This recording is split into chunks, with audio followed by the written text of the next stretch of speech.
चौबे ने कहा है कि बीजेपी के नेतृत्व में अगला विधानसभा चुनाव लड़ा जाना चाहिए। एक व्यक्ति विशेष के बयान पे टिप्पणी करते रहे।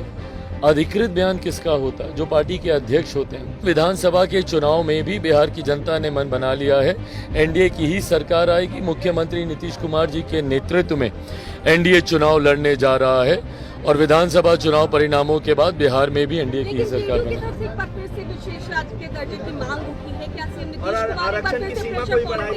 प्रेशर पॉलिटिक्स नहीं है भाई, ये मांग तो हम लोग की रही है। कौन सा ऐसा दल है जो कि बिहार से आता है और वो विशेष राज्य के दर्जे की मांग नहीं करता हो?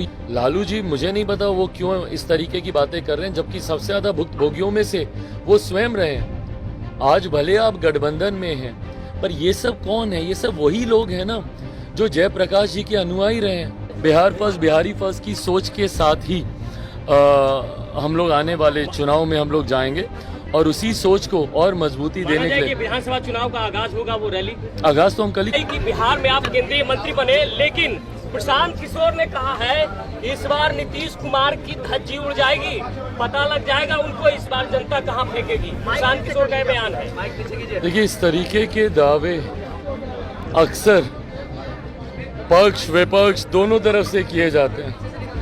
अंतोगत्वा फैसला चुनाव में सिर्फ और सिर्फ जनता लेती है।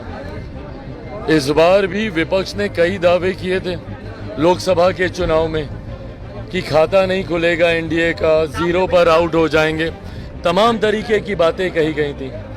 हकीकत में परिणाम क्या हुआ? हम लोग अधिकांश जीते सीटें हम लोग बिहार में जीतने का हम लोगों ने काम किया। मेरी पार्टी की अगर आप बात करेंगे तो 5 की 5 सीटें हम लोगों ने जीती, जहां पर विपक्ष के द्वारा ये भी दावा किया जा रहा था कि हम हाजीपुर भी हम हारे। तो ऐसे में इस तरीके की बातें कही जाती हैं, पर अंतोगत्वा जनता किसका साथ देती है। और एक बात स्पष्ट है कि जनता ने ये तय कर लिया है कि बिहार में डबल इंजन की सरकार से ही बिहार का विकास हो सकता है। एक लंबा समय बिहार में ऐसा रहा है जहां पे विरोधाभास की सरकारें रही हैं, केंद्र में कोई और राज्य में कोई और।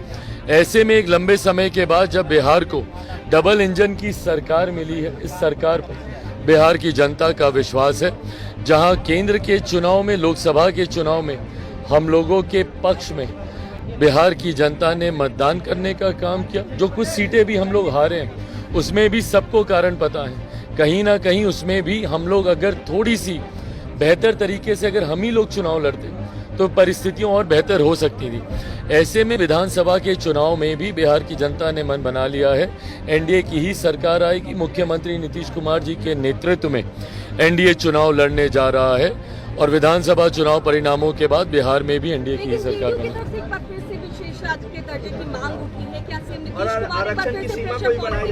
प्रेशर पॉलिटिक्स नहीं है भाई, ये मांग तो हम लोग की रही है।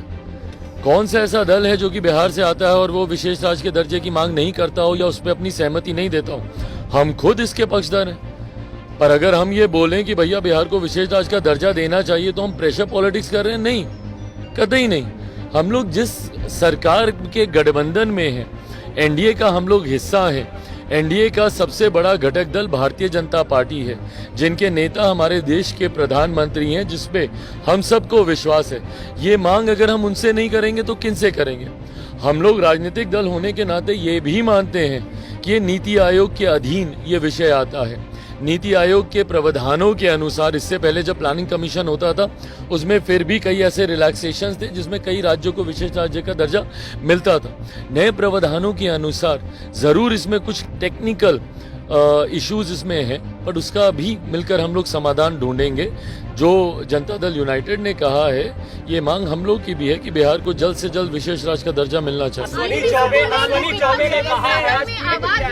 चौबे ने कहा है कि बीजेपी के नेतृत्व में अगला विधानसभा चुनाव लड़ा जाना चाहिए, जबकि सम्राट चौधरी ने कहा कि नीतीश कुमार के ही अगुवाई में लड़ा जाएगा। अश्विनी चौबे के इस बयान को आप कैसे लेते हैं? देखिए, अब हर एक व्यक्ति विशेष के बयान पे टिप्पणी करते रहे। अधिकृत बयान किसका होता है? जो पार्टी के अध्यक्ष होते हैं। अधिकृत बयान एक अधिकृत व्यक्ति के माध्यम से आता है। पार्टी के कई नेता होते हैं जो अपने अपने पार्टी के प्रति आस्था रखकर इस तरीके के बयान देते हैं और उसका भी मैं सम्मान करता हूं, क्योंकि वो उनकी अपनी व्यक्तिगत भावना है। पर अंतोगत्वा जब आप एक गठबंधन का हिस्सा होते हैं, गठबंधन में दल के जिस नेता को या जिस अध्यक्ष को अधिकृत ये अधिकार दिया जाता है, उनका क्या फैसला है या उनका क्या बयान है वो ज्यादा मायने रखता है। लालू यादव ने ट्वीट किया है और कहा है कि आपातकाल के समय जब इमरजेंसी लगाई गई थी उस समय हमें भी जेल में भेजा गया था, लेकिन जो तत्कालीन प्रधानमंत्री उन्होंने गाली नहीं दिया था।